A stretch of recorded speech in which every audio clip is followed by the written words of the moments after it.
Welcome, everyone, to another episode of Revolution Recap. Since we last talked, the Revolution players have reported for preseason, the Superdraft has happened, and the Revolution added Omar Gonzalez and Brad Knighton to the 2022 squad. But outside of that, not a whole lot of transactions, not a lot of movement as the Revolution head into preseason. I am Greg Johnstone. Joining me today is Chris Valukas. Chris, how are you? Greg, doing fantastic. Ready to get back into this season. It's a little weird saying that Brad Knighton has been added to the 2022 squad, but I guess that's one way to look at it. But look, I'm just excited to get back on Twitter Spaces. Excited to get back into the podcast. Excited to talk Revs. It's coming up really soon. How you doing? Good. And saying we've added Brad Knighton to the 2022 squad is technically correct, the best type of correct. We're all about. I'm technically wrong, here. Which yeah. And also you're getting your first taste of being a Mainer. I see. I'm someone who has lived in Maine and then left because of the cold. You have moved to Maine and are quickly learning all the downfalls of Maine in winter. So real trial by fire, so to speak. So I'll tell you, in the last 5 days, I've slipped and hurt my back on ice. I have run out of heating fuel, and my pipes have froze. So I'm having a really bad week as a Mainer. But you know what? That's basically baptism by fire or by ice, as I guess you'd put it in Maine. And on the contrary, down here in Delaware County, Pennsylvania, we got about 3 inches of snow the other day, and schools were canceled. So a bit of contrasting worlds there. Quick podcast note, since this also has happened since our last podcast, we are now the official podcast of the Bent Musket. If you listen to our podcast all the time, you know Sam Minton, you know Seth McComber, you know the good work they do over there at the Bent Musket. Great coverage year-round of the Revolution. So if you don't already, make sure you follow them on social media at The Bent Musket, and make sure you go to their website, thebentmusket.com. We will soon have a special section where our podcast is going to be going up, and our podcast is going to be posted on their website from going forward. So we wanted to say a special thank you to The Bent Musket, and make sure you are supporting them as well as us. But first off, the Superdraft happened this week where, the most wonderful time of the year, the Superdraft. I love the Superdraft. It's not as special when the Revolution are picking 24th, which they did last year and this year, but we still like to talk about it. It is still, one of my favorite things about MLS. And so let's start with a Twitter question here from Tyler O'Brien. Chris, you got that question?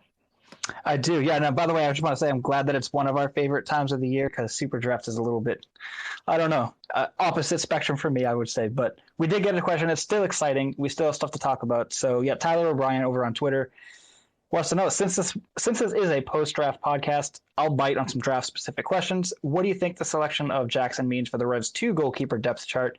Is Rice gone? What about Otel and Puckerin? Does the selection of Rovino point at another Revs 2 center back moving up? Greg, I'd love to hear some of your thoughts on that.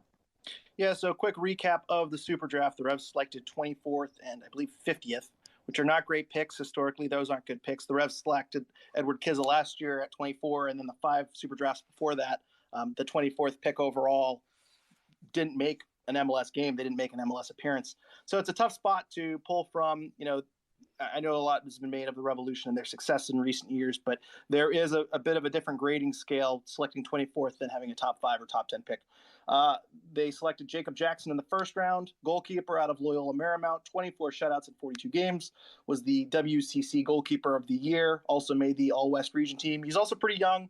He left school as a redshirt sophomore, so he had 3 years of college, but really only 2 years of playing in college, so he left a little bit early. It's a very interesting pick in my mind. It's a very, I don't want to say confusing pick, but I did not peg them for drafting a goalkeeper. I thought maybe they'd go with another winger. Maybe they'd select a forward with Teal Bunbury going.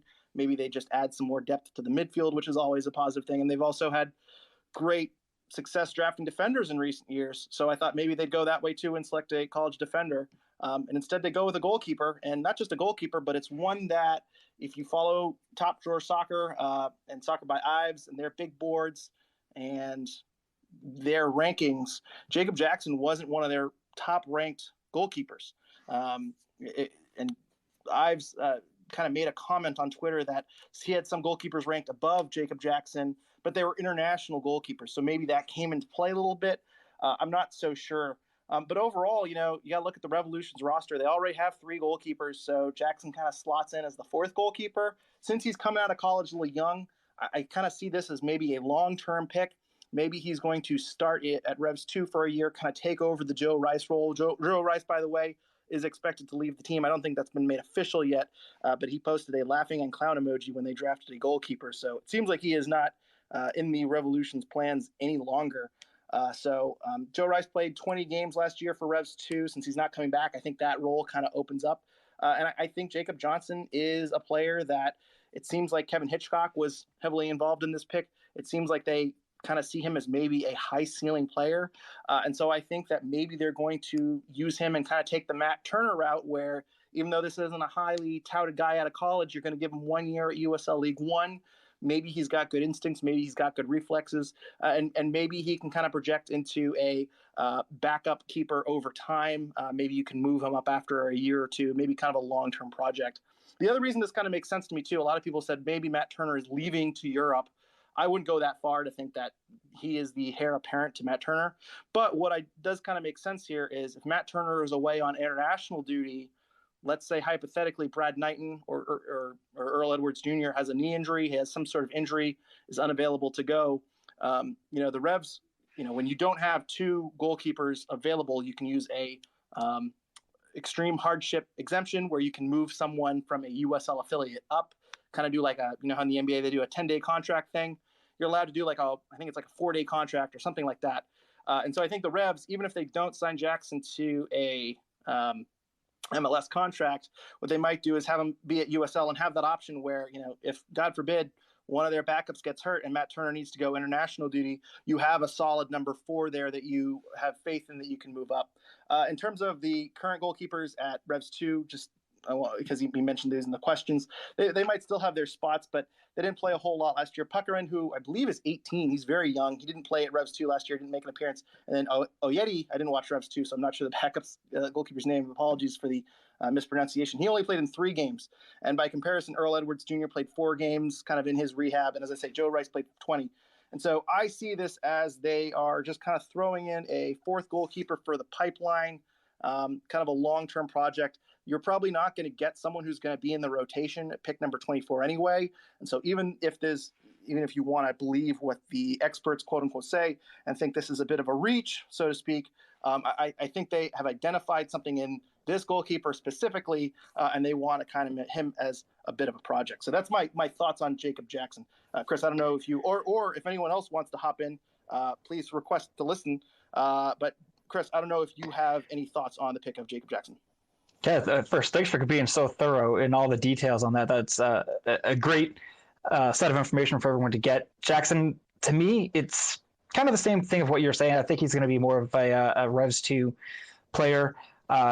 With regard to how he's been perceived as maybe not a top talent goalkeeper or a top prospect, my thought was along the lines of the whole international roster slots and not wanting to occupy those, is it maybe they saw something in him where he is a bit more of a project, a little rough around the edges, kind of Matt Turner coming out of Fairfield, something that they could develop into possibly a future MLS caliber goalkeeper or better. And so that's kind of my opinion on why that move was made, why they went for Jackson.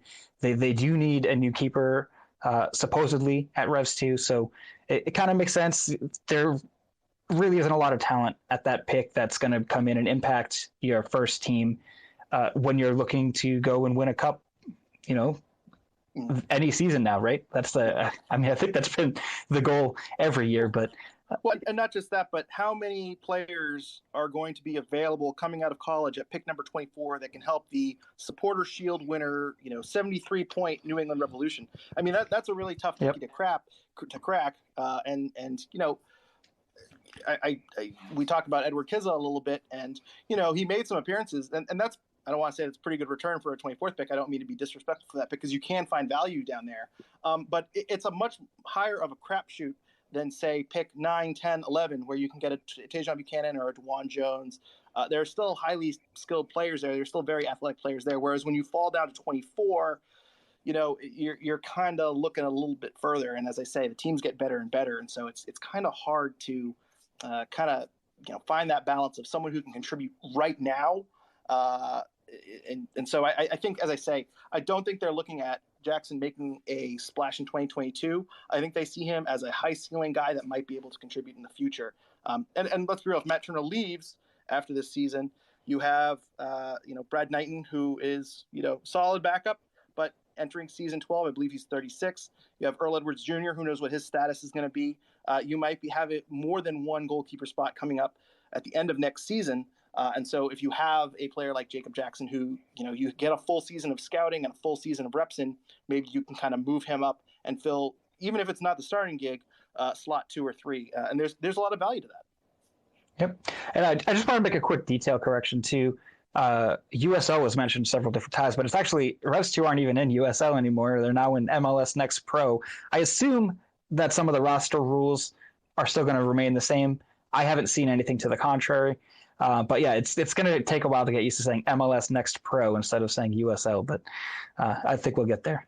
Yeah, I things change so much. It's very hard to understand how things, but that is a very, very good point. And then the other thing too, that is going to be, I expect people to give me a lot of crap for this when this inevitably happens. But at one point, I'm going to call Jacob Jackson Jacob Johnson, because I believe that is the full. You've already done it, just so you know. Have I? Did I do it today? Yes. I've typed out Johnson a number of times. It's very. I mean, I think Bruce Arena should have picked a different goalkeeper just to avoid this awkward confusion.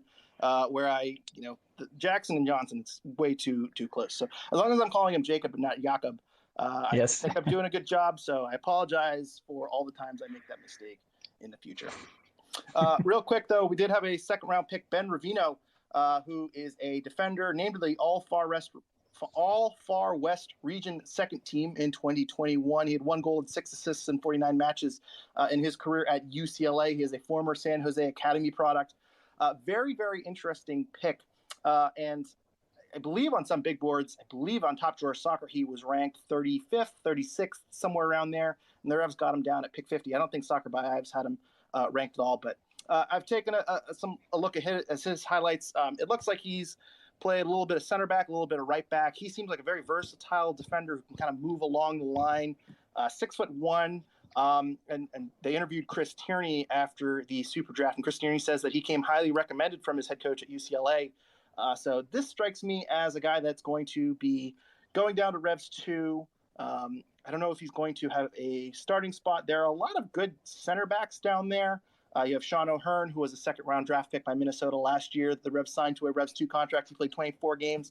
Pierre Cayette had 20 games last year at Revs 2. Francois Dulis had 11 games played. He's tied with the Haiti national team a little bit. So I'm curious to see where Rovino fits in. They did lose Colin Verfurth. So I wonder if he's going to be kind of a rotational player. But I also wonder if I know they signed another left back out of Brazil, Jose Italo. I'm pronouncing that correctly. And then they got Ryan Spalding on the left side. I wonder if they promote Spalding. We've kind of talked about potentially moving up Spalding and maybe releasing Christian Mafla. So maybe Ben Rovino is going to be kind of a utility defender who can kind of move along that back line, give you some minutes at right back, give you some minutes at left back. I'm not totally sure where he plays, but he looks like he naturally fits in both center back and at outside back. So I think, I don't want to say he's a bit of a project like Jackson, because I think Jackson has a little bit more of a chance of cracking into that first team. I think there's just a clearer path for Jackson to eventually move up, where Rovino is a little bit more backlogged. But he certainly seems like someone I was kind of impressed with his highlight tape, and certainly playing for a team like UCLA.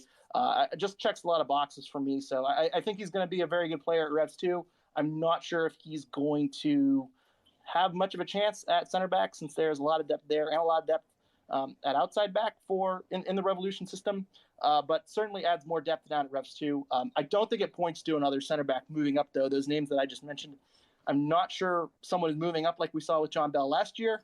But again, there's some depth down there, so I wouldn't be surprised if midway through the season next year, they probably should have some supplemental roster spots. So if Rovino or if Dulis or if Cayette has a breakout season, I wouldn't be shocked if someone gets a supplemental supplemental roster spot and an MLS contract maybe midway through the year. I think it's also going to depend on what sort of formation Bruce wants to roll out, and I think we're going to be getting to that a little bit later as well. But there's a potential for a three at the back as far as defenders go, and then you have your wing backs. I don't know if Bruce is going to go that way, but if that happens, maybe there is going to be some Revs 2 center backs being looked at to bring in for more depth, because now you're starting three center backs a game. You are going to need that depth a little bit more. But I think they have a little bit, a good bit of depth right now. I was saying depth so many times it's driving me crazy, but I think that if they're staying with the standard four at the back, the two fullbacks and the two center backs, I don't see any Revs 2 center backs coming up at this time.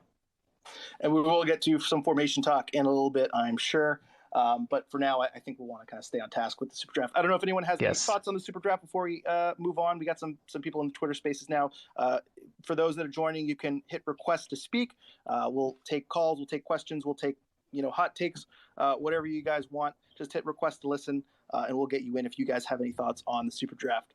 But in case no one does have any thoughts on the Super Draft, I'll kind of go back to Jackson for a second. One thing that I just want to add on Jackson that I forgot to point out is that, as I mentioned, Chris Tierney spoke to, I believe it was Elizabeth Pahota after the Super Draft. And one thing that struck me that Chris Tierney said is that they have been scouting Jacob Jackson for a long time. So this strikes me, and we talked a little bit about how he wasn't highly ranked on these ranking lists and whatnot. The fact that he was listed as a scouted for a while by the Revolution tells me that this is a guy that they were heavily invested in and wanted. And maybe the Revs thought that they could get someone else at one. I know there's a midfielder at a Notre Dame who I thought was pretty impressive. I was kind of hoping he would fall 24. I forget who was the forward that some people were hoping for. He was projected in the mock draft. I know some other people wanted a forward. So I'm. But overall, I think this is a person that the Revs were looking for. And as I say, I don't know if they want to take him in round one, but I think it's someone that they hold very highly, and in Bruce we trust. So we got Jake here. Jake, how are you doing, Jake? What's your take here on the Super Draft? Good morning, everyone. There was some, I guess, interesting takes on why there was a need at a goalkeeper position, and I wanted to run down the list real quick. Matt Turner might be gone next offseason at the, I think, latest. Brad Knighton is not getting any younger, and Joe Rice is not walking through that door. So your list of goalkeepers going into 2023 is not as great or as deep as a lot of people might think. So I do think goalkeeper was a position of need. And as Chris mentioned, if this is a guy that the Revs have scouted and they're comfortable with him and they don't mind developing him for a year or two, yeah, why not grab him late in the first round? If you think that highly of him, I don't have a problem with that. I think the second round, the versatile defender, always something that's great in MLS. So, aside from punting on the third round pick, which I despise passing on picks, looking at you most of MLS, I thought the draft was fine. It's difficult to assess value now in the draft because so many players sign homegrowns out of college that the top end talent of the draft of unassigned talent from academies is a lot lower. So if people are saying well, this guy wasn't rated as highly by the college and things like that, that doesn't matter. Everyone forgets Matt Turner went undrafted. He was coming out of the Metro Atlantic Fairfield University. It's if you have a guy that you are comfortable with, particularly at goalkeeper, yes, draft him wherever you think you need to get him at. Yeah, and another thing to remember is Matt Turner was once a fourth goalkeeper. The Revs brought in Cody Cropper, and Matt Turner was kind of that project goalkeeper that went down to Richmond a few times.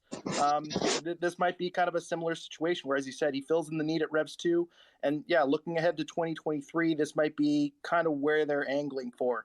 And for those that might be joining late, the return on a pick 24 is not like a return at pick 6 or pick 7 or pick 10 or whatever. And so I was listening to Allocation Disorder, which I heavily recommend to everyone if you're looking for a podcast on MLS and MLS business. And one comment that they made that kind of stuck with me is, for these later parts in the draft, especially, you kind of got to think about this draft as more of like Major League Baseball's draft, as opposed to the NFL draft, where a second-round pick is really going to be a developmental pick. And when you're at pick 24, I think you're kind of at that area too. And so, yeah, I mean, some people I think were a little discouraged that he wasn't rated, but you're at a pick where it's like, who cares if they see something in this guy and there's a high ceiling on him, take that player. So that's what I agree with a lot of your comments there, Jake. I thought we had someone else speaking. I think they have left, unfortunately. But Jake, do you have any thoughts on the second round pick? I'm trying to remember Ben's last name, Rovino or Rovino. You know what? Anytime you have a guy who can play both center back and fullback, and you're going to steal him kind of sort of, late second or anything after the first round, I like that versatility. Someone who's comfortable back there. Is he going to get a lot of minutes with the Revolution at the first team level? No, probably not.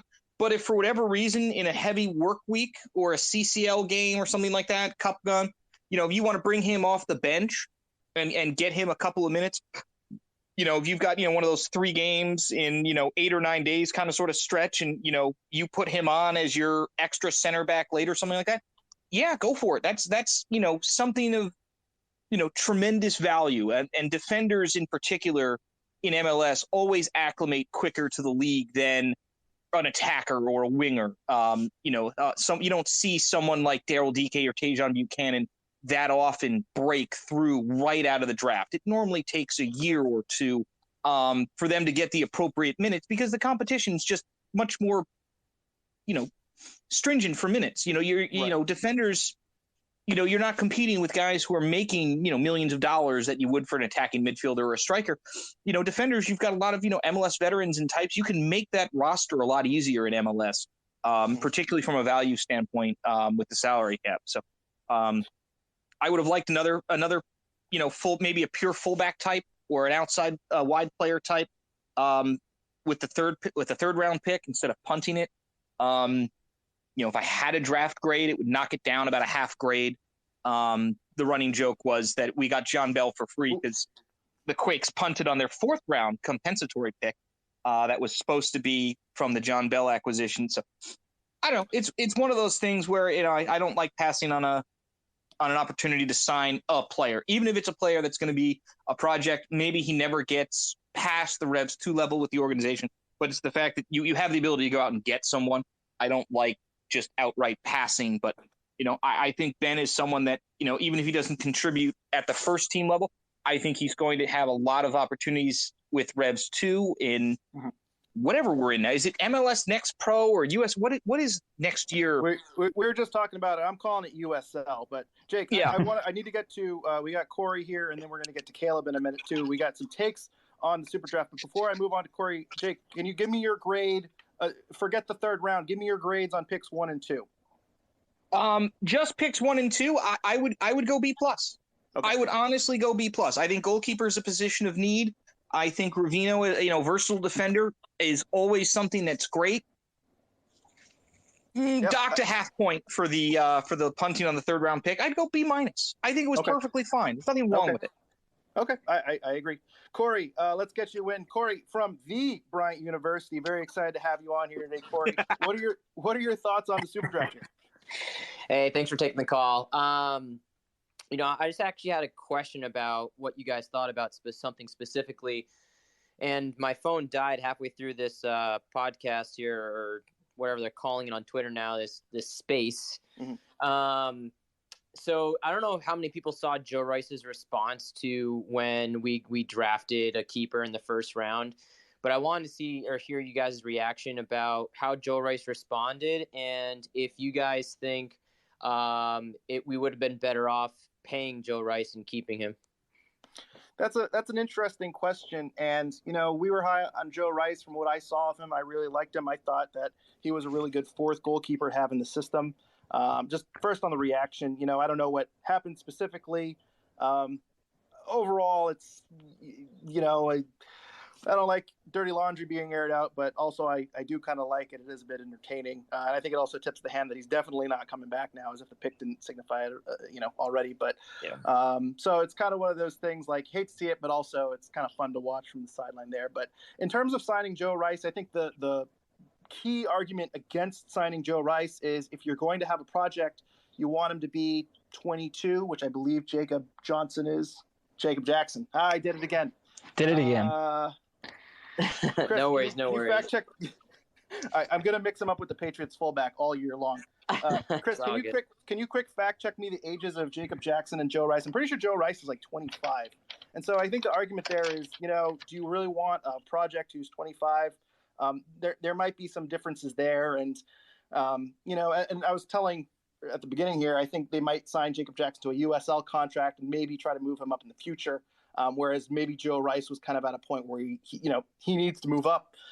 He's already pretty highly touted for League One. He can't sit in League One forever, so he might want to try to go out and test the USL Championship. So as I say, I don't know all the inner workings around there, but I think Joe Rice, if you're Joe Rice, you don't want to be a fourth goalkeeper anymore. And if you're the Revs, maybe you want a little bit more youth at that position in developing a project. Because as I say, they're pretty set for goalkeeping in 2022. So yeah, I didn't know if his injury at the end of the year had anything potentially to do with that too, or there's what. that too. Yes. But I thought that was kind of interesting just overall. But I didn't realize Joe Rice was that old. I thought he was younger. So yeah, Chris, what was their ages? Joe Rice will be turning 26 in March, and I cannot find Jacob Jackson's age at the point. Well, he's a red shirt sophomore coming out of college. So I think that he's somewhere. He's probably got a good half decade on him. He's 21. He's 21. 21. Thank you. Caleb has been waiting patiently a long time, so I want to get him in on this. Caleb, are you there? Oh, he's muted. Yep. Can you hear me? Can you hear me? Hey, Caleb, how's it going? Yep. What's going? Hey, sorry to keep you waiting so long. Oh, go ahead. Yeah, no, that's a problem. No problem. I was just gonna comment on the super draft. As you've already talked about it on Jacob Jackson, he won WCC Goalkeeper of the Year in his redshirt sophomore season, and he had a 0.95 goals against average in his redshirt freshman season. And obviously, he wasn't like a rated goalie for the draft, but going out and getting him is a steal. And if you take into the account of what Hitchcock has done with the goalies for the Revs over the past few years, you got to trust the pick at that. And then my thoughts on Rovino, I've watched a couple of UCLA games. He's a great addition, and I think getting him in the second round is a steal. I would have expected him to go early in the second round or earlier than when we got him, but I think it was a great addition overall. And then also commenting on the thing that Corey brought up with Joe Rice, obviously he got from what I was told, because I didn't watch the game, apparently he broke a bone in his leg and got a red card and then got a bad ending with New England, and that tweet kind of just killed it. So there's no way he's coming back. Yeah, from my understanding, it was he hasn't been coming. Well, I think he made a tweet at the end of the season. I think after contract decisions were made and all that, where he made a comment where he said he was leaving Boston, or I forget the specifics around it. And I think some people already kind of took that as I'll say goodbye. And then the clown emoji / laughing emoji, I think, was kind of icing on the cake. So I think it's pretty clear Joe Rice is parting ways with the Revolution, which a little unfortunate, but between the injury, between the age, and then, as I say, if you're Joe Rice, I mean, I'd rather take my chances with the USL Championship team, because I just don't think he's in the Revolution's plans, and maybe Bruce isn't as high on him as a lot of Revs fans are, which is fair. And Caleb, you made a great point there. Kevin Hitchcock, you have to trust Kevin Hitchcock and his ability to develop goalkeepers. And if you listen to Chris Tierney talk about it, he mentions Kevin Hitchcock a couple times. Kevin Hitchcock seems to be all over this selection, and so I have a lot of faith that they see something that Top Drawer Soccer and Soccer by Ives didn't. So, Chris, you got thoughts on that? No, I wanted to know, Caleb, you seem very very high on those picks. We asked Jake for his grade. What would you give the grade on this draft class? On this draft class, I knew that the Revs were going to take a goalie and a defender. I knew pretty early on. I thought the order would have been reversed. I thought we would have taken a defender first over a goalie, but I like the selection we made. at the goalie spot, and especially getting Rovino that late, that's a steal in my book. I would probably put it as a B or a B plus, because we still need to find out what type of piece Rovino is going to bring. Is he going to be with the first team, or is he going to be solely with the Revolution 2, which is like the more likely to happen. Yep. But my hope is that both of them play, both of them succeed. I mean, Matt is, if you don't believe it, his days are numbered, and that's not a source or a nothing. Matt wants to play in the World Cup. He's gonna have to go to Europe at some point. You got to trust a goalie trust your goalie coach when he wants a goalie, regardless of rank or not. So I'd say B plus. It all depends on how these guys do with Revs too. Yeah, that's fair. I don't know if you were in here earlier, but I really think I want to just reiterate. I think that pick of Ben Rovino is a real steal. Normally a second round pick, I don't think a whole ton of, and I don't think that they have a chance to crack into the MLS side. But I could actually see us talking about Ben Rovino maybe halfway through this year. I'm really impressed with what I've seen so far. So, Corey, I don't know if you want to hop back in. Do you have a grade at all for this super draft? I guess I haven't given a grade yet. I think kind of the consensus right now is in the B plus range. I'm going to give it a B minus, just because I am a little hesitant on Jackson and where the rankings are, although I do like the fact he's a high ceiling. But I think that second round pick was a great steal. I'm going to go with B or B minus. Corey, do you have any thoughts on that and giving it a grade?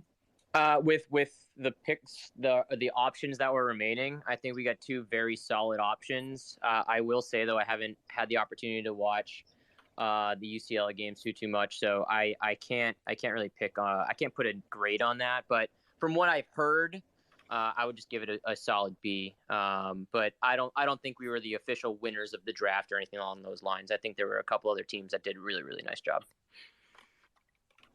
And before we move on, I just want to say I've gotten some indications too, and I think Caleb already kind of confirmed this, but in case we need further confirmation, I got more confirmation that Joe Rice is not coming back. So we can cross off Joe Rice off the list.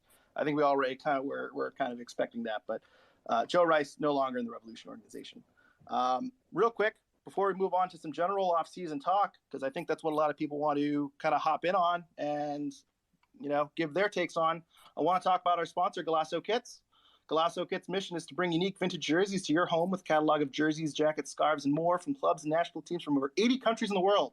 They have U.S. men's national team merch, Revolution merch, and they have merch from your favorite European club that you can support from afar. Golasso Kits will have something that you want and need in your closet, and if you're not sure what you want, you can check out their mystery kit packages where you enter in your size and style of jersey you like, and Golasso will surprise you with the kit of your dreams. So check out GolassoKits.com for their full selection. And make sure you follow them at Golasso Kits on Twitter and Golasso Kits on Instagram for updates to their new inventory. They do unboxing videos every single week. And when you find something you like, make sure you use promo code REVSRECAP to save 15% off your order. That is promo code REVSRECAP at GolassoKits.com for 15% off your order. Links and code are in the show notes. All right, let's get to some off-season talk. Chris, do we have some listener questions here? You want to give me a listener question and we'll go from there? Yeah, we definitely got some questions lined up. I'm going to start with Traeger Girardi over on Twitter. Says this offseason has had an emphasis on the D, which is great. But with the rumors of Buksa moving on, losing Tejan and the congested schedule, I'm concerned the Revs don't have enough attacking depth. Thoughts on that? Who they might be looking to bring in, and maybe who they should bring in? Well, I can tell you that Bruce Arena made a comment yesterday that they will be making some minor additions. The roster isn't final, but they might make some minor changes. To me, that sounds like maybe some supplemental roster spots filling up, maybe some Revs 2 promotions. I know John Bell and Maciel were promoted late last year. Right now, they got 2, by my count, they have 2 senior roster spots, but they still have 4 supplemental roster spots. Maybe one of those is going to Jacob Johnson-Jackson. Maybe one of them is going to a Revs 2 player. So I could see kind of some super draft picks being added and some Revs 2 players being added. But outside of that, I think the core is pretty set. The Buksa rumors are where it kind of comes into play. And I know we have a question from James Downing where he says he wants to get some reaction to the Buksa rumors. And basically, if you are unaware of this, basically there's I believe a Polish journalist who says that Buksa has flown back to Boston, quote unquote, presumably to pack his things because Pisa, who is the current leader of Serie B, has made a strong offer for Adam Buksa. It's apparently $9.5 million. Apparently, the owner of this club wants to kind of take this team, move them up to Serie A, kind of create his own little powerhouse, and has high ambitions there. So money is no issue. Apparently, Buksa's agent is friends with this owner. Buksa just hired this agent. Apparently, he switched agents recently. So yeah, that's interesting. $9.5 million is a very interesting price, and I think that adds a wrench into the Revs' plans because I think they were going into the season expecting Buksa to be there. I'm not sure what they can do at this stage to replace Adam Buksa. I'm sure they have some backup plans and all that, but personally, I hope they hold on to their current core and kind of keep these guys moving into the the regular season. But apparently Buksa is already signed up on it, so they're going to be in a really, really tough position. And as I say, I'm not sure who they are going to bring in and who's going to be the perfect fit because it's pretty late in the game to bring in a completely new player. So that might be a problem for the Revolution. I'm sure there's a plan B, but yeah, it's as I say, I think this roster is pretty set. I know they added Leggett. I know that Traeger's question says they have an emphasis on defense, but I think Leggett does really add a lot to this offense. I think he's going to fit perfectly into that diamond there that they played towards the end of the season. I think the real question is going to be if they sign off on an Adam Buksa sale, which if the player wants to leave, I mean, it's do you drag him back in and hope he gives you a full effort, or do you just take the money and run? If they end up, letting Buksa go, they're going to find themselves in a really, really tough position where they got to either replace him really quickly or hope this team plays well enough until the summer window when you can replace him with a designated player. I'd like to think that with all the rumors and the speculation that we've been hearing since the end of last year, that there's a lot of interest in Adam Buksa. Obviously, the team is going to be more in the know about all of this. It's not like they're going to be going on transfer market to see what Italian players are available or anything like that, but they know what the interest is in Buksa and what the likeliness is that he is going to end up going. I would like to assume that Bruce Arena, he's a very, very well-weathered coach. He's been around a long time. I would like to think that he already has his plan set. He knows what he's going to do. He has a list of players that he already has in mind. I am concerned if he leaves, especially this close to the end of the window. But I'm not super concerned where I don't think that there's not going to be any sort of backup plan. I will say if the backup plan is going to be Justin Rennicks or Kizza, I'll be a little bit. I'll elevate my concern levels. Right. But it'll open up a DP slot.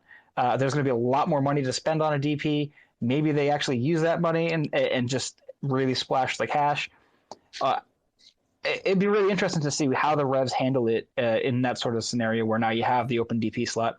Selling Buksa for the reported $9.5 million is going to be, I think, $5 million more than what they bought him for. So you're going to be, I don't know exactly how much of that's going to go to GAM. He's above a certain threshold of the sale price, so it's a percentage of a percentage. Well, no. When I believe the rule is if you make a sale of a player, if it's over 1 million, the maximum you can convert to CAM is 1.05 million. Yes. And then I think the rule used to be a certain percentage went to the league. I think they've done away with that for the most part. They want to incentivize teams to sell. And so, but if you sell Buksa, you get an additional $1 million of GAM and you open up a DSP slot. So if there is a plan B that they can move on, maybe that is lucrative. And maybe Bruce Arena knew this was a possibility going into the season. We knew it was a possibility going into the season. But it's weird because I wish this offer was made in November, December, because I think there would just be more time to plan and get this going as opposed to week one where Adam Buksa is walking in the door and then you kind of have this last minute shift. It's just hard because, selling Buksa adds an international spot, but, it's just tough. So I'm sure there is a plan B, but I think the timing of this is very awkward. If this bid came in November, I'd be all about it. I think 9.5 is a great bid for him. So Mark Flagg is here. He requests to speak. Mark, how are you doing? Any thoughts on this offseason or Adam Buksa? Hey guys, how's it going? Great. How are you? Pretty good. I saw a post the other day. I'm not sure who it was, but I kind of agree with what they said. I would wait until the summer, but I don't know. That's my opinion on that. But I actually had a quick question. I'm just tuning in, so I'm not sure if you spoke on this or not, but what's going on with Bo? In terms of he's not there yet? Is that what the speculation is? Yes. I haven't heard anything. And actually, is Caleb still here? Caleb's gone. I think Caleb would know more than me on this one. I've caught wind of this recently, and I am in the dark on this one completely. If memory serves me correctly, and maybe Jake, Chris can help me out, I believe Bo showed up late last year as well. Do either of you guys remember that? I don't remember that specifically, but I will say I don't have any necessarily concerns. The Revolution did just recently tweet out a video of Gustavo Bo as a pitmaster. So I don't think that there's anything necessarily happening as far as Gustavo Bo and his contract situation. He did just recently re-sign a contract. The only concern that I would have is there some sort of injury, or is he possibly back in Argentina with family and taking a little longer to get back to the team? I think it's going to be one of those two things, but it's something I'm definitely keeping an eye on. I'm not really sure. I'd like to get a lot more information on that. Jake, do you know anything else? No, I don't have anything specific. My guess is that he's just at home with family, and like I said, this is a very short off season because of the congested fixtures from not just last year but also this year going into the Winter World Cup. So I'm not surprised that Bo might be getting an extra week or even two to be with family in Argentina, which doesn't bother me at all. I'm sure he's going to come in, and he's not like he's going to be out of shape or anything like that. So I wouldn't be worried about it. My early preseason issues would be, if Bo comes in late, Buksa is not in. You might be relying in a month from now. You might be seeing a line of maybe you've got Kiza and Renix as your starting strikers against Cavalli. Against Cavalli might be fine, but against MLS competition, not exactly what you want to see from the Revs in the two striker formation. But it would be an opportunity for those guys to step up if Bo needs a little extra time to get himself into full game shape, or if Buksa's not around a month from now. But like Chris, I wouldn't be worried about it. I think it's just a matter of travel and restrictions and all that other kind of sort of nonsense, and just players getting a proper off season, which I don't think they're really going to have this year or honestly next year because of the World Cup. It does seem like some of those restrictions from Argentina are kind of strict for COVID, so that definitely might be part of it. Yeah, I would just to piggyback off of what everyone's saying here. I think especially for the international players, I remember last season there were some delays with getting people back to the United States, and cases are spiking right now. I think the Omicron variant is spreading pretty rapidly, and it might just be a situation where Bo requested an extra week to stay in Argentina. If you're one of these international players, maybe you just want some extra time at home, and so I'm not worried about it. If he doesn't report in the next, I'll give it another week. Maybe I'll be a little bit more concerned. But I do remember this kind of happening last year, where I think a couple international players had some visa issues, or it just took a couple of extra days to get them back into the offseason. So if they take off for LA without Gustavo Bo, I'm a little bit more concerned with it. But overall, I think it's just kind of one of those things that these things happen, especially in the age of COVID and travel restrictions overall. So I would chalk it up to that. But I haven't heard anything negative. And I feel like if something negative was happening behind the scenes, there'd be a little bit more noise behind it. And of course, the other thing too is Gustavo Bo just signed a contract extension. So it'd be very kind of weird if he had some sort of dispute or had some sort of injury when as I say, he just re-signed, however long ago it was, 2 or 3 months ago. So, Chris, we got another question?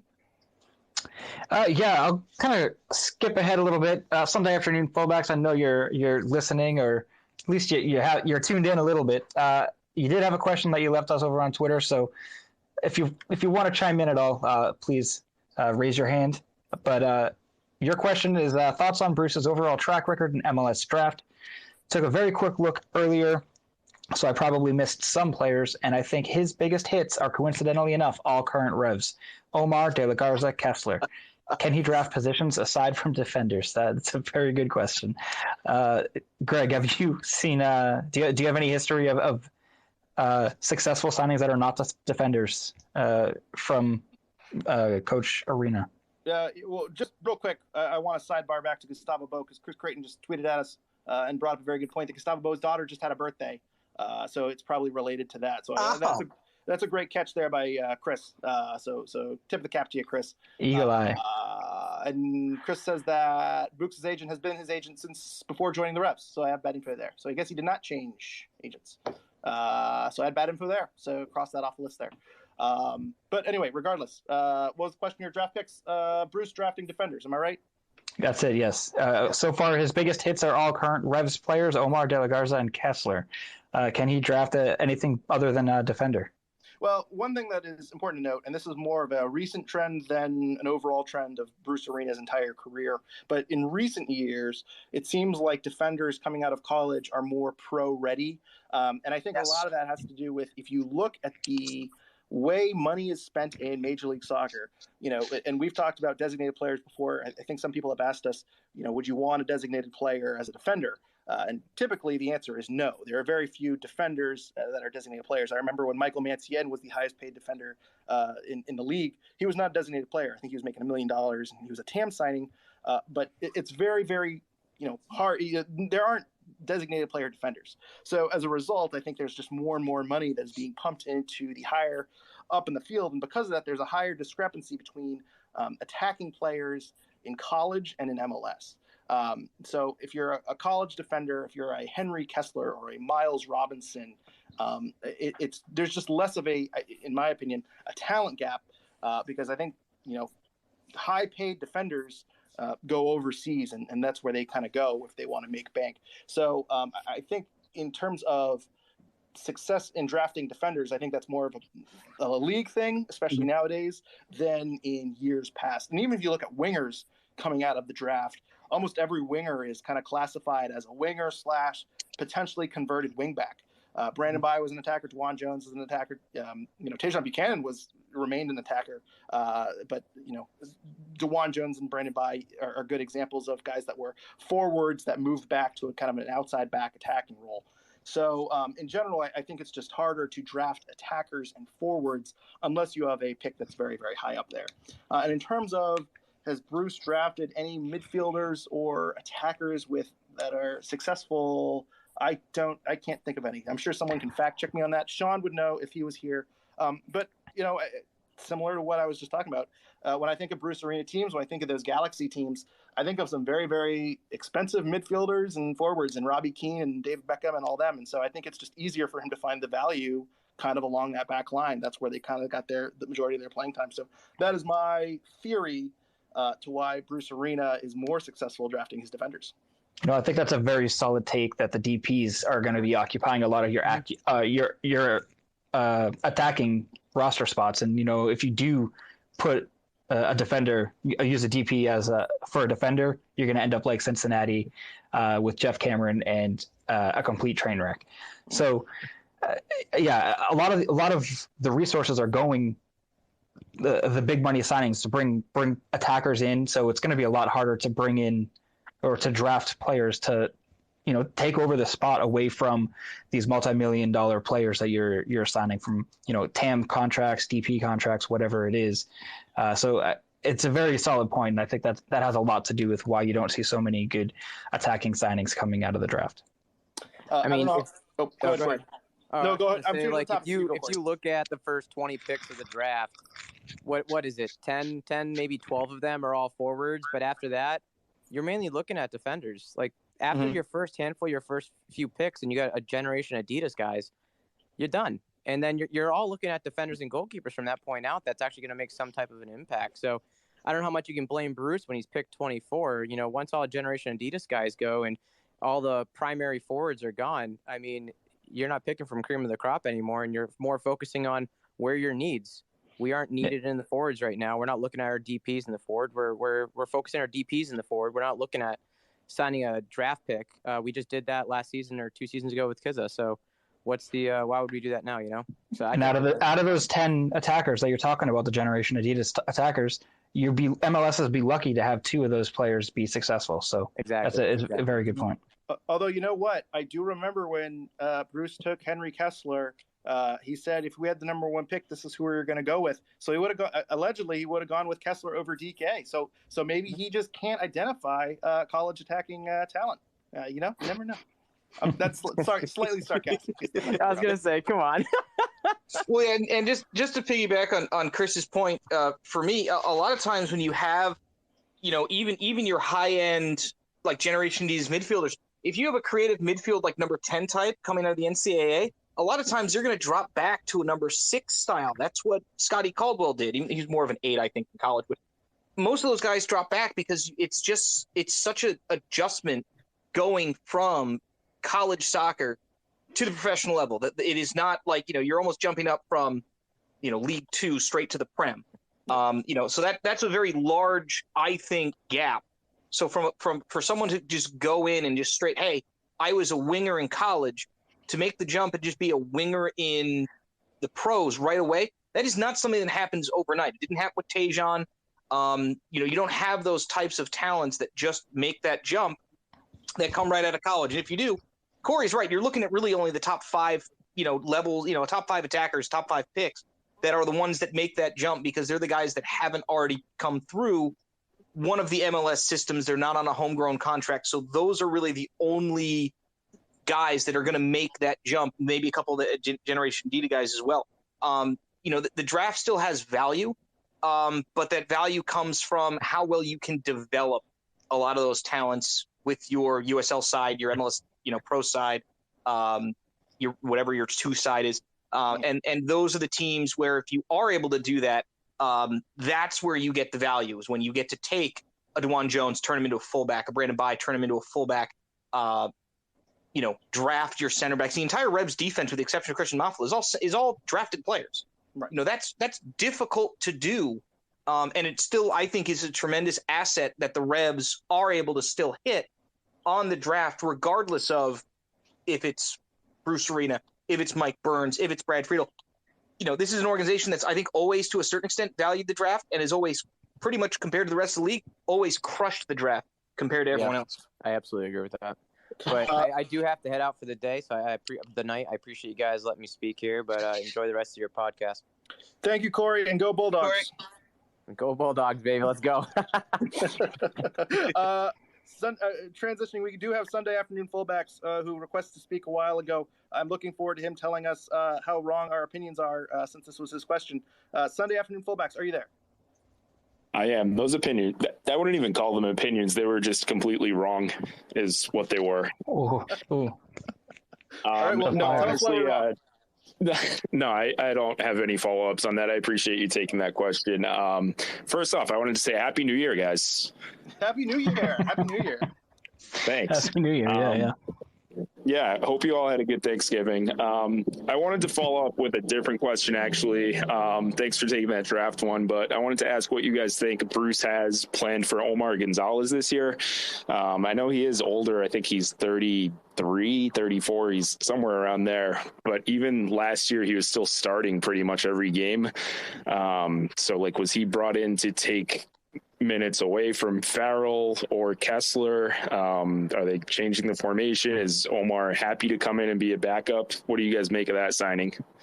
Yeah, Omar is 33 years old, and as far as the way I'm looking at it, I'm just saying he's a defender that can also add attacking elements to his game that maybe Andrew Farrell doesn't have. I don't think he's here to necessarily take anyone's minutes. I think maybe Bruce could look to expand the back line. I mentioned it earlier in this episode that I think there's potential to go with a 5-back, 3 center backs and your 2 wing backs and have that be a very dynamic and different look for the team, especially now with no true wingers projected as a starter, right? With no Tejan Buchanan. I don't think that Tristan's going to be getting any arguments that he's going to be starting. And even if he was, I think he works much better in the center of the pitch too. Leggett was told that he's going to play in the center of the pitch. So I think that it just kind of makes sense to play something like that. Are we going to see it is the question. I don't really know. I think to start the year, we're going to see Omar more as I don't want to call him a super sub, but a way to lock down a game when you're up a goal. The Revs love winning games by 1 goal. So Omar Gonzalez, I think, is a solid contributor to the team. And at 6'5", I am a huge proponent of needing height in the defense, especially. So he's just such an imposing. I can't think of the right word, but it's just his stature. He's huge. He's a big body in the center of the box. So I think it's more to close out games, not have him be so nail biting at the end, and possibly to adapt to a 5-back formation. Greg, I cut you off at the beginning, and then I just kept going. So I'm sorry. What was your take on that question? Well, I was going to say some other news came out this week that Scott Caldwell is signing with Real Salt Lake. So the Revs need a new human victory cigar. And I think that maybe Omar Gonzalez and kind of moving into a, late in games kind of park the bus formation, that might be our new victory cigar where he's kind of a defensive specialist. So maybe that is his role. If you looked at the comments from TFC fans, they were not that sad that Omar Gonzalez was leaving. And so I don't think we are getting prime Omar Gonzalez. I don't think anyone is expecting that at all. So I don't know if he is going to be a starting player, but what I do think, and I think you're kind of onto something, Chris, Bruce Arena has kind of hinted that they're going to play around with the formation. And they've sold Tajon Buchanan.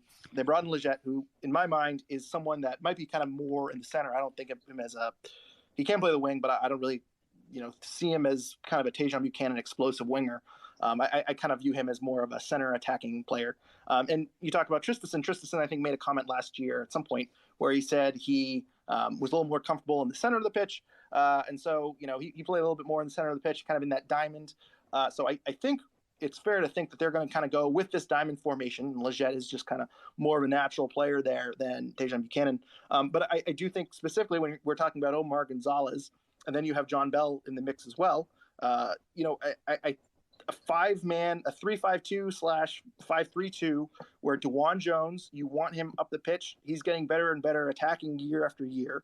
Brandon Bai, I know a lot of people don't value him that much as an attacking player, but he can get up, he can score headers, and his crossing is, while it's not incredible, I think DeJuan Jones is certainly a much better crosser than Brandon Bai. He can still whip in some crosses. He can still take players on one-on-one. And so this might be a change, and I'm not saying that they're going to enter the season this way, but my bold prediction is we're going to get, oh boy, how many? I'll say 10 games where they start with a 5-man/3-man backline where DeJuan Jones and Brandon Bai are attacking players down the wing, and they kind of have 3 guys kind of setting up. You have either John Bell or Kessler, Omar Gonzalez, and Andrew Farrell as your 3-man backline. So I definitely think we're going to see some 5-man backline here. Mark, we do have cursed Revs listening too, just so you know. So that might come back to you. I said it for cursed Revs. By the way, cursed Revs, said, friendly reminder, the Revs drafted Mark Segbergs over Brian White, and they drafted Joshua Smith 2 picks before Jack Elliott. And I'm confused. That sounds like a bad thing. I love Joshua Smith, a legend. What are you talking about? Give me Joshua Smith over Jack Elliott every day. The Brian White thing, maybe that was a bad pick. I hear he can finish anything. So, Joshua Smith, legend. I love a good Joshua Smith reference. But anyway, I want to get to Mark Flagg. He's got his hand raised very politely. Mark, what are your thoughts here? I know he wasn't taken in the expansion draft or whatnot, but is Emma Boateng still under contract or is he gone? Nope, Boateng is still there. He is really the one true winger on this team. The reason I've kind of excluded him is because I don't think his role is going to change a ton from last year. He kind of came in late in games. I think he started 1 or 2 games, but I think overall, I think he played about 400 minutes. And I think that's kind of the role they envision for him here. And then the other thing too, and this is another reason why I think we should potentially buy out Christian Mafla and get that international roster spot. If you go with a 5-man back line, I like Emma Boateng as a left wing back. I think he can kind of hold his own defensively. We saw that a little bit last year, I think in 1 or 2 games. I happily would take Emma Boateng as a left wing back. And so I'd like to kind of see that a little bit more if they do go with a 5-man back line. But he is definitely there. He is definitely a very, very strong bench piece. But as I say, he's a good winger to have, but I don't see them starting him. But Any Revs UK is here. It is way past his bedtime, and he's stuck with us the entire time. And also, by the way, just to kind of recap some the conversation last time, he just sent us the top 10 picks, and he noted that 6 of them are defenders or a goalkeeper. So that kind of goes against my theory. Although I think this was just a bad year for forwards overall. I think a lot of those defenders were Generation Adidas, but that is an important note. Thank you for sending that along, Mike. Yeah, no problem. Mike, are you there? Yeah, can you hear me? Yep, I can. Okay. Mike, what's your take here? Yeah, just on formations. I think it kind of makes a little bit more sense why we might have brought in the lad, the 52nd pick up, because last season, if I remember right, the Revs 2 didn't really play with an out-and-out right back. It was, I think we had a Hearn played out there quite a bit. I don't think we had an out-and-out right back that played there for the whole season. So that kind of makes a little bit more sense why he might have been brought in. But when you also think about if we were to revert to a 5 at the back, we've got Dwan on the left, Ryan Spalding, and then potentially Christian Maffler on the left-hand side. But on the right-hand side, we've only really got Brandon Bye and then AJ possibly, and maybe Farrell looking at a depth piece. So I don't know if it's going to be a player that is maybe even just thrown in quite early on, because I don't really know who we play at right back if Brandon goes down. Like AJ probably, but then if he gets suspended, do we have to revert to playing Farrell at right back? So I think no matter if you play 4 at the back or 5 at the back, I think it's a bit of a dangerous game we are playing. I think the fact that we've got so many players that can play central defensive now does make me think that Bruce might tinker around and play a 5 at the back. So I literally have a starting lineup. The only player I can't name at the moment would be the person who plays alongside Matt Polster at the moment. But I think it would. I think if we do go 5 at the back, it goes Matt Turner, Farrell, Kessler, and then either John Bell or Gonzalez. Dwan Jones left, Brandon Bye on the right, then Polster and a partner in midfield. Then as the 2 attacking midfielders, we go Gustavo Bo, the Jet, and then Gustavo Bo up top. And this is only if we lose Adam, because obviously I think, as we think we've already alluded to, it'd be quite hard. I think it'd be really hard for us to push to get a DP level signing in if Adam does leave at any time soon, because I think there's not enough time on the clock to kind of get him into the squad and then also kind of to gel with the players, I think. Mm-hmm. Yeah, and it should be added, you did send us a question. If we lose Adam, what type of DP player do you feel Bruce will go for? And so I'll just, since we're hitting on this now, I think another striker makes a lot of sense. Maybe they go with a winger, but I think that formation, I think they're going to just kind of replace Buksa. I don't want to say like for like, but I do think they're going to want another forward to kind of fill in for Buksa and kind of bang home goals. As much as I like Bo, I still like him away from goal. I think having him as the lone striker might create some problems. I didn't really like it that much last year. And then beyond Bo, if you lose Buksa, your strikers are, you don't have Teal Bunbury anymore. So you would have Kizza, you'd have Renix. It's a bit of a mess. And so I think if they lose Buksa, they need to go out and get another striker. And at this stage, as you mentioned, as we've talked about a little bit, maybe there's a plan B. Maybe Bruce Arena has a contingency plan. But if he doesn't, this is a very awkward time to sell. And maybe you can afford to kind of go with 2 DPs to start the season and kind of bring in someone in the summer if you don't. But that's a really tough ask, and I think it's really important to bring in the right designated player as opposed to making a desperation signing. And not to throw out names or speculation, but if Josie Altidore becomes available, do we want him as a designated player? Like that's not the signing I think you need to make as a designated player. I think you need to bring in a player that's going to contribute long term and is kind of your next. I don't want to say your next Buksa, but is a really sturdy, reliable player, and I think you can't miss because your window is getting shorter and shorter. So, but anyway, that's a little side quest there. But yeah, you bring up some very good points. Getting back to the formation a little bit. In terms of Bye, I guess the backup is De La Garza, but he's not really much of a wing back per se. So maybe, I don't know if Spalding could play on the right. I guess he plays on the left mostly. But yeah, that's a good point where maybe if you lose Brandon Bye for a little bit of time, maybe you go back to the 4-man back line. Maybe you could push Farrell back out to right back, although I'm not in love with that. Yeah, that's a very good point. I don't know who your backup right back is at this stage. I guess you could move Dwan to the right, but I also don't love that. Maybe Mafla can play on the right. I'm not totally sure. Or maybe you just bring up Ben Rovino. Who knows? But those are all very, very good points. So, yeah, but in terms of formation, I think a 3-man / 5-man back line, I would not be shocked to see it. I think that's we're definitely going to see Bruce tinker around with the formation a little bit. And we came into the season last year with a 4-2-3-1, and he kind of rotated Buksa and Bo around a little bit before reverting to the diamond and figuring out how to get them to play with each other. So I'm sure we're going to have some growing pains this season, just like we did last year. So, Chris, we got one more question, don't we? We do indeed, from David Sabu. And David, I believe you're also listening in right now. Last I saw, you were there. So thank you so much for leaving the question. And you wanted to say Insigne impact to the overall arms race and the Revs' order of battle. With a possible DP slot coming available, the Revs must counterattack.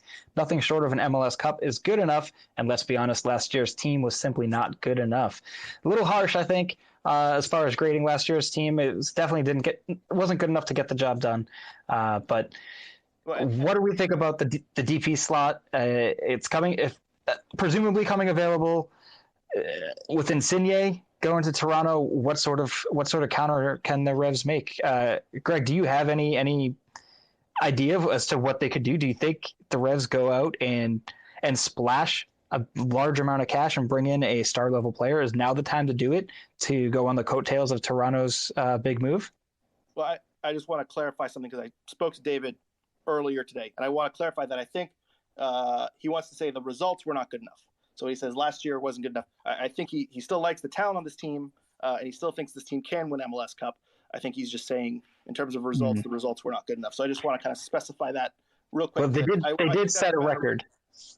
But yeah, I just think that's a better way to articulate the question. And what he's saying is essentially the Revs need to go to the next level.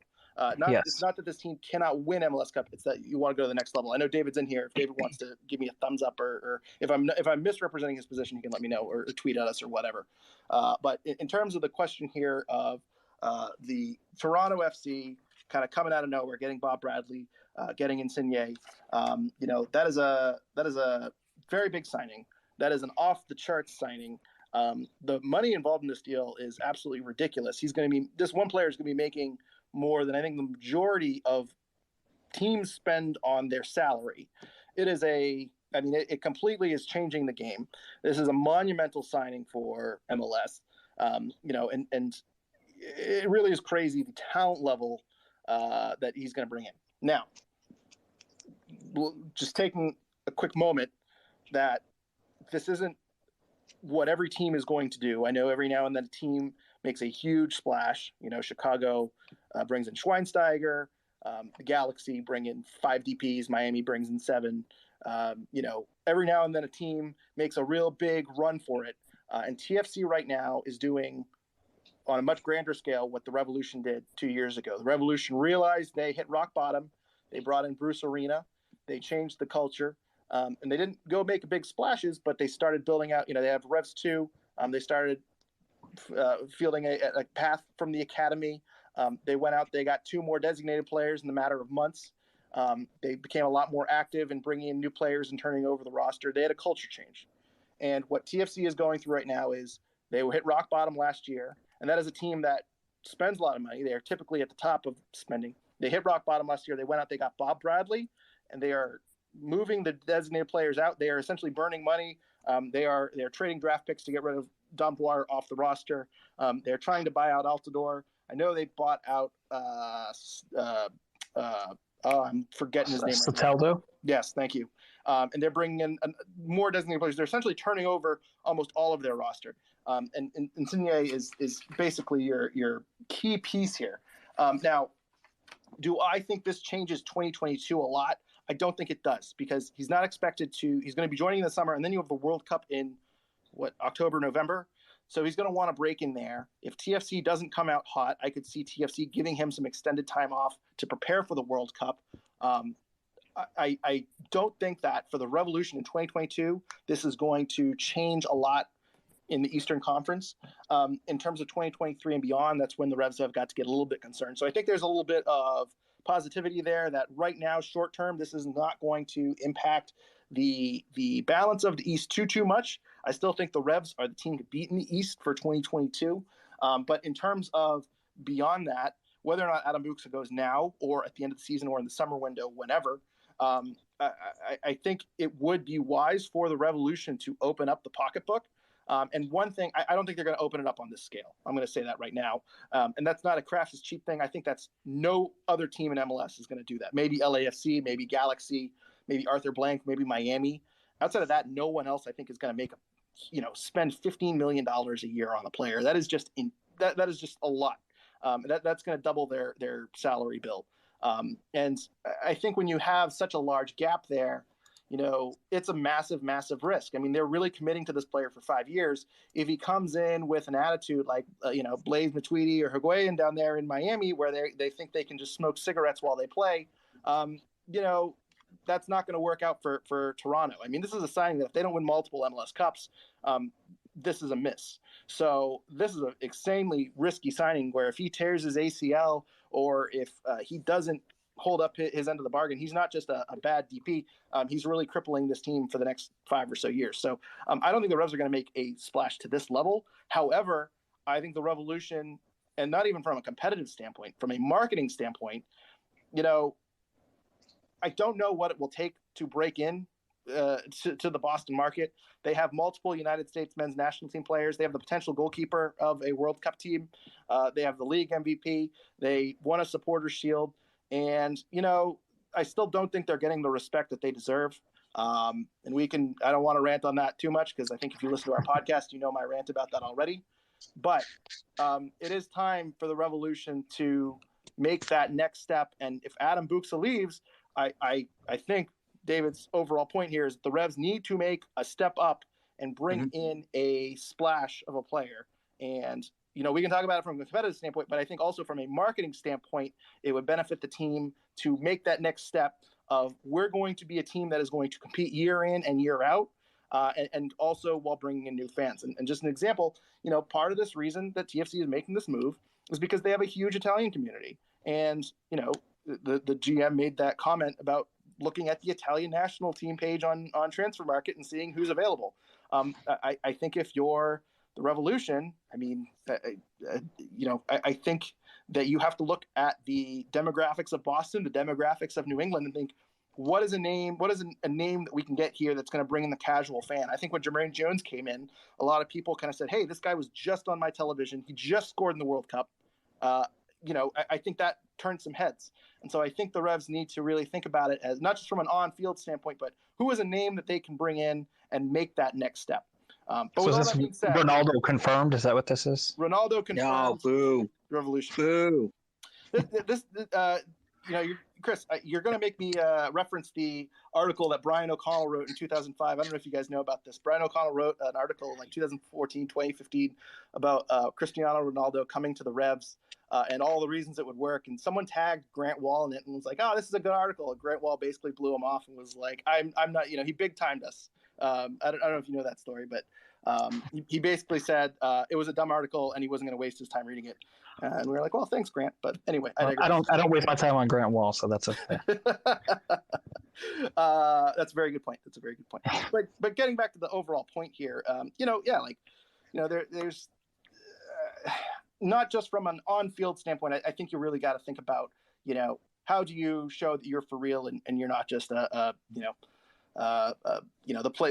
doormat of Boston sports. And I think going and making a big splash and giving a goal scorer, I don't know who it is. I could probably think of a name, but a goal scorer that has some name value. I think that would be good from a marketing perspective as well. But I want to be very clear, unless Buksa leaves now and you're looking at the summer window, I would not change the balance of this team because this team right now could win a championship, and winning a championship itself is also a very good marketing tool as well. So I wouldn't mess too much with the 2022 roster. If it was up to me, I would keep Adam Buksa unless they make an offer you really can't refuse, and then deal with it in the offseason. But as for now, I don't want to get too long-winded here. But yeah, I think David, his overall point is, our next DP should be a step up, and I agree with that overall. And it's not just 2022, because you're right. The 2022 team, if it stays together, is set. And what you'd be looking for with your remaining senior roster spots, probably another striker option, actual striker, like number 9 striker option, not a Kizin, not a Renix, not a second striker, an actual true number 9. If you can, I'm going to throw this out now. Josie on a DP contract? Absolutely not. Not in this league, not in 2022, not in 2023. You can get Josie on a TAM deal, $750,000 a year, something like that. Not the worst contract in the world for a couple of years. I think the Revolution are still short a center midfield, possibly a starting center midfield to pair with Leggett. I don't know if Tristison or Tommy McNamara are, if you want to platoon that spot with Maciel, if you're okay with that, or if you need an upgrade at that spot, I don't know. But I think the Revolution are committed to the diamond for 2022. At the very least, are there options to go 5 at the back, go 4-2-3-1 close? Yes, there are all those options. They can do that. They have the versatility. Bruce needs to recognize, like in the playoff game against New York City FC, the diamond isn't working. Bruce, go to anything else. You were getting murdered in the midfield. Do something. The Revolution have those options. They can do that. What they need to do for 2022, this is your window. This is it. This is Turner. This is Buksa. This is your window. You're losing the bulk of your star power probably in this offseason going into 2023. You need to have another planet striker. You're going to have a DP slot open. You have to start planning for goalkeeper. I think that's what we have Jacob Jackson for now. So yeah, this is your window. You can continue the window with your moves next year, but that's next year. We have to go through this year right now. You're going to have the resources, both financially and roster space wise, to really do something great next year. And depending on the momentum you have with additional sales, Matt Turner, Buksa, going into 2023, you could be looking at an Insigne level contract. You might have that money just on cash on hand to pull off that level of transfer. Well, and so, yeah, I think that is something that is imminently possible if you can make it work. Well, even if you sell Buksa, let's say you sell Buksa for $10 million, and so you got Buksa $10 million, you got Tejan $7 million plus the sell-on fee. That's $17 million. I mean, bringing in a player on $15 million a year, just breaking the bank like that. I mean, it goes beyond more than 2 transfers. I mean, that's a real culture shift. I think that's just too unrealistic for the Revolution. But if you're bringing in a guy on $5 million a year, I think that's a lot more realistic. I think that's the next big step. But I think even if you overpay a little bit to bring in a big name, and I don't love this option of Josie Altidore, but Toronto seems very desperate to get rid of him. I mean. You don't have to love Josie. You want Josie, like Omar, to fill a role. That role is the Revolution are going to be in a CCL Cup, a U.S. Open Cup, 34 games of regular season that's going to be played in exactly the manner it was last year, a gigantic cluster flop of games, that you're going to have fixture congestion. You can't run out Carlos Heel and Matt Polster every single game. You're going to have to rest them. They're probably not playing 30 games this year.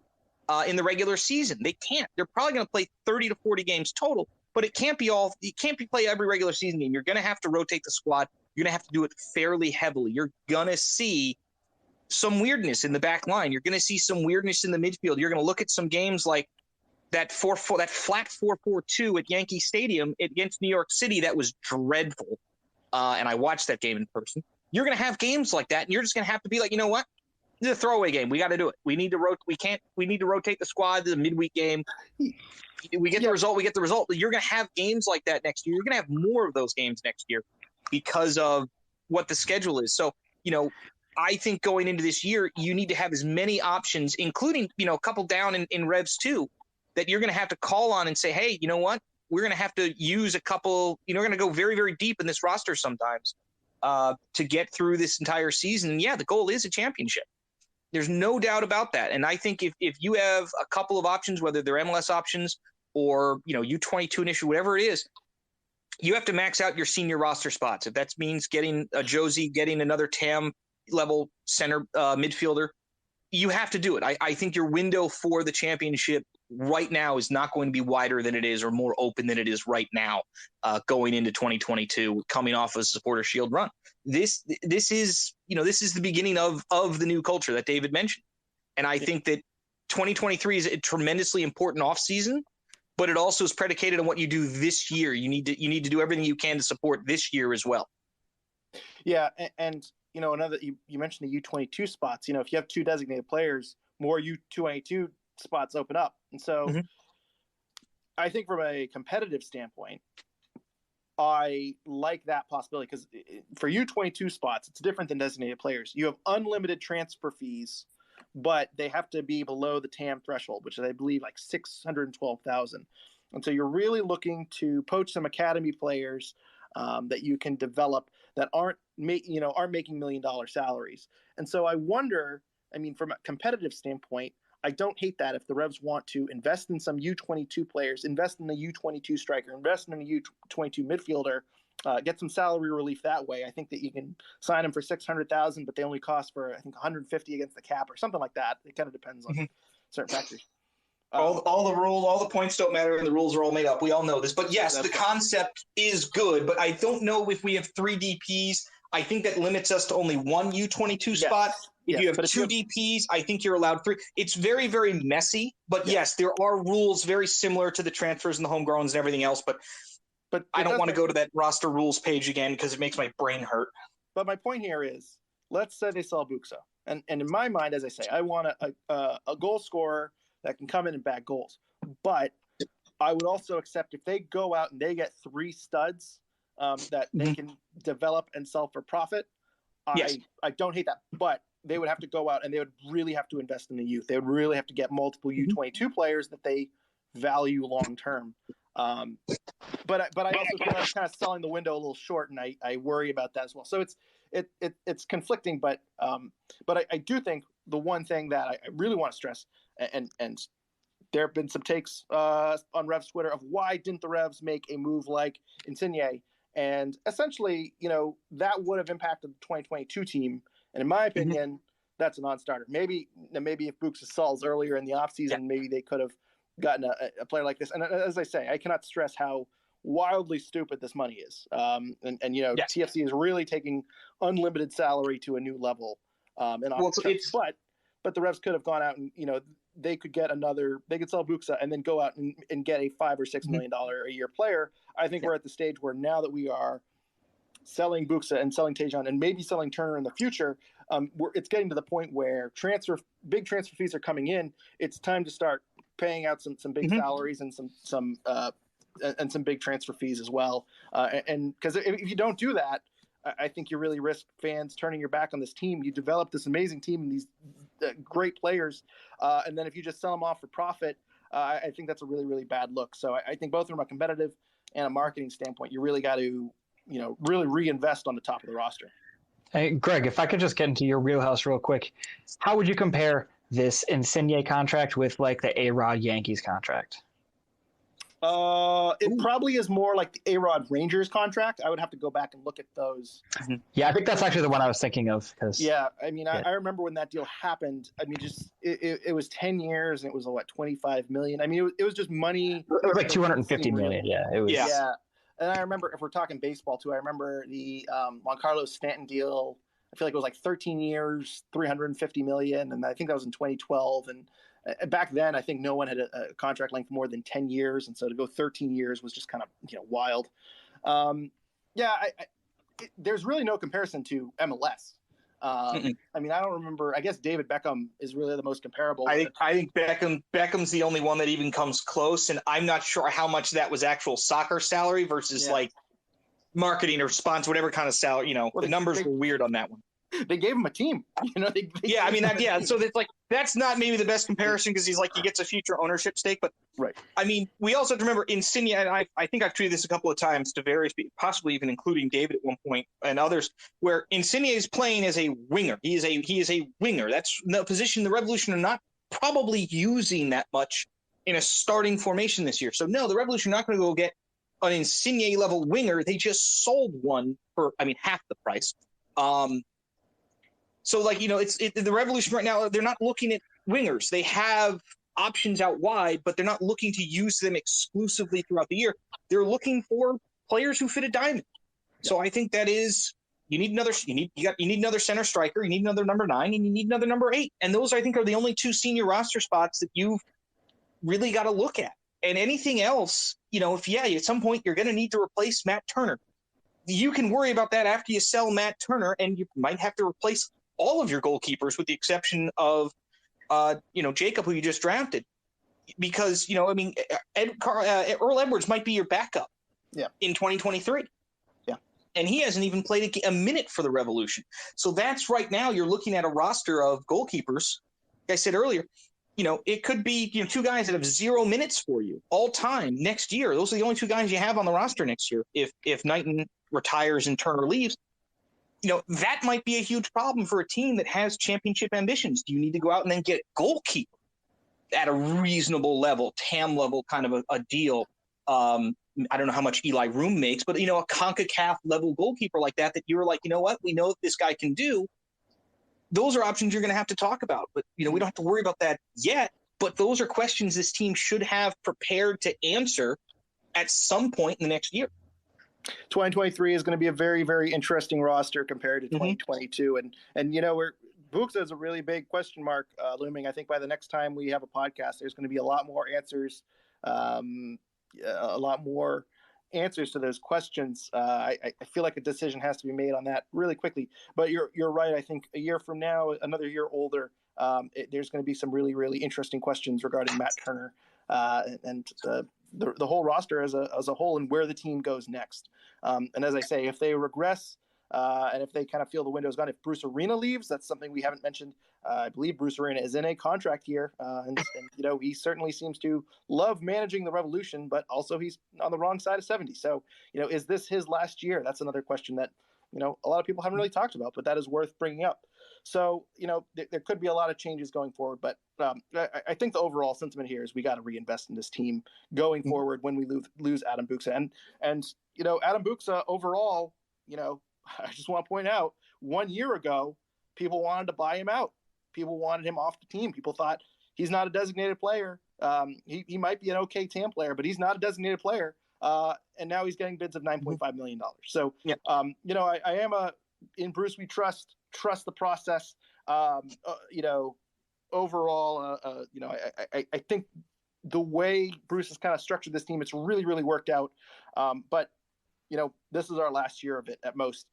So it's going to be interesting to see, you know, how this team evolves. So, and one more thing I just want to mention, Jake, you mentioned, you know, why would we bring in a winger when we just sold one? That's a really good point. U22 rules actually say that you can, I think as long as the player is in MLS before the age of 22, he qualifies for a U22 spot. So yeah, what the Revs could have done if they wanted to go out and get a winger, instead of selling Tejan for $7 million, they could sign him to a higher contract, pay him $600 million, not $600 million. Ooh, that would have blown those numbers away. $600,000. He goes against the cap as 100 or 150,000. You can kind of keep him here long term. So, but they chose not to. So I think it would have been a little bit redundant. Not to say they're on the same level as in Cincinnati, but sorry. But yeah, to swap out wingers and kind of spend a lot more. It would have just been a mess. And anytime you bring in a big name signing, you don't know how they fit culturally. You don't think if they act above the rest of the team. You know, there are a lot of big name signings that just don't work out, and the effort just isn't there. And it varies from big DP to big DP. Each of these big DPs are a risk. And, you know, TFC is really rolling the dice here. If this doesn't work out, they're essentially lighting money on fire just to cripple their team for half a decade. So I think it's going to be a great signing. I think they're going to be insanely competitive, and I think it's going to be a signing that is going to draw talent to go to TFC for a discount and get some MLS veterans to go there, kind of in a similar way that the Revolution are getting some MLS veterans to kind of come here because they want to play alongside Bruce. They want to play alongside Carles. I think that some players will look at TFC and say, you know what, I'd love to go play at TFC. You know, they got a great supporter group. They invest in their players, and they got the coach and they got the star player. So I definitely could see in 2023 TFC becoming a really, really strong threat. And I'm not looking forward to it. And that's just more reason the Revolution really need to go out and make more of an impact. I'll kind of open it up to the room. We got some people coming in here. If anyone has any more takes on the offseason or the Superdraft, please, you can hit request to listen. We will wrap up here in a couple of minutes. I just have some quick news and notes. Scott Caldwell signs with Real Salt Lake. Luis Caicedo is back in Colombia. He signed with a team down there, so those two are leaving the Revolution. Carlos Hila's number is now number 10. Joe Rice, one save of the year in USL League One. The now former Revs, # former Revs, Joe Rice. And then I mentioned at the beginning, Omar Gonzalez, Brad Knighton resigned. And We also said goodbye to a Revs Twitter legend, a very melancholy goodbye. Bob Saget passed away. Very, very sad. Big fan. I mean, I think as anyone on hashtag over 30 Revs remembers Full House, of course, How I Met Your Mother. And I was a okay fan of his stand-up. Wasn't a huge fan, but if anyone has ever seen the movie The Aristocrats, Bob Saget steals the show there. So rest in peace, Bob Saget. You will be missed. Final thoughts here. Jake, anything you want to add before we depart here today? No, I'm very excited. I don't think I've been more excited for a season than I have the last couple of years in Bruce We Trust era. This is going to be I think it's going to be a great season. There's a lot of, intrigue and everything else that's going to happen, I think, at the end of this offseason after the World Cup. But, that's a year from now. I'm going to worry about that next year. And like I said, for a team that a couple of years ago was practically last under Brad Friedel to now go and have the potential to sell, 2 or 3 players in the span of, a year plus for $25 million total, just absolutely boggles my mind, the potential that this organization has going forward. And I have been critical of the rebrand and marketing and things like that, but on the field, I don't think I've been more excited for what this team can do. And I'm looking forward to what they might be able to pull off in what I'll call sort of like the post-Matt Turner era, which I assume is going to be after 2023, because that's going to be a very, very new, very interesting era for the Revs after that World Cup. I'm looking forward to the rest of qualifying in the next couple of weeks. Hopefully Matt Turner gets a couple more starts. That USA-Canada game is going to be awesome. And yeah, like I said, I can't wait to have a CCL game at Gillette, 2 CCL games at Gillette, because we have that finally makeup game from that time in Costa Rica that we played in Bermuda or whatever that was. I wish that scenario was better for Cavalli. I know Haiti's not a place where they can pull off a home game right now, and that's disappointing for them. And I hope that there's a lot of money either in gate receipts or something going back their way, because I know it's a difficult time for them. And hopefully they're going to go out and give 2 really good games here in a month or so, and we can be very proud of their appearances here in Gillette and kick off the season with a spot in the CCL quarterfinals. Yeah, and could you imagine going back to the Brad Friedel days at the start of the 2019 season and saying 3 years, the biggest concern is whether or not the Revs should sell their striker for $9.5 million. They are worried about schedule congestion with the Champions League coming up, and their offseason wasn't that splashy. They only brought in 1 United States men's national team player. I think we would have taken that offseason. I would tell you right now that 2019 version of you in whatever, May 24th, whatever that was, 2019 version you is drunk and needs to go home. Not even that. You probably need to go to a psych ward. That's probably still true. But Chris, before we depart here, any thoughts? Yeah, one thing that we I don't think we really touched on is DeJuan Jones. He did get a call up to the U.S. men's national team, at least to be in a camp ahead of the World Cup qualifying camp. So he's getting a look, and from the reports, he's actually been getting some pretty high praise from Greg Berhalter. Pretty interesting to see where that might develop. Like to see to follow along and see if maybe he does earn a call up into one of these upcoming World Cup qualifying games. It would be really interesting to see him get out on the pitch, see him, wearing that USA crest. Congrats to DeJuan Jones on doing that, and so I just wanted to touch on that real quick. Otherwise, I'm just looking forward to the season, and just happy that we're back on the pod, and we'll be getting a lot more of these coming up soon. I was going to say they're going to pick up real fast. I've kind of enjoyed having my time off, and certainly a short off season for the Revolution, but also for us. I think we're going to have some episodes coming up with the Champions League next month. Really, I think it starts around February. So you'll be hearing from us a little bit more in the coming weeks. We're very excited about 2022. We might have some changes as well for the 2022 season that we're excited to tell you guys about. But for now, that wraps us up today. This went a little bit long, but I had a lot of fun with everyone on the Spaces. Thank you to Mark. Thank you to Mike. I'm going to forget everybody. I didn't write all this down. I should have written this all down. But Corey was here. Caleb was here. Mark, Mike, Sunday afternoon fullbacks joined in. Thank you very much for your questions. Jake, thank you very much for being the Bent Musket representative and giving your opinions here today. Chris, thank you so much for joining. And for everyone who is listening that sent us in tweets in live time or sent in questions before the podcast, we greatly appreciate it. We love doing the Twitter Spaces. We think it's great to have more Revs talk. And we're glad we got to talk with you guys a little bit in the offseason. We'll have to do another one of these soon. But until then, thank you again. You can follow us on Twitter at Revolution Recap, and please follow our Revolution Recap Instagram and Facebook pages. And also be sure to follow the Bent Musket on Twitter at the Bent Musket. Follow their work online at thebentmusket.com for year-round coverage and great journalism going over there, covering the Revs at all times from January to December. And also, please, of course, check out our sponsor, Golasso Kits, and use our promo code RevsRecap at 15% off your order. Unboxing videos every single week at Golasso Kits, so make sure you're following them on Twitter and on Instagram.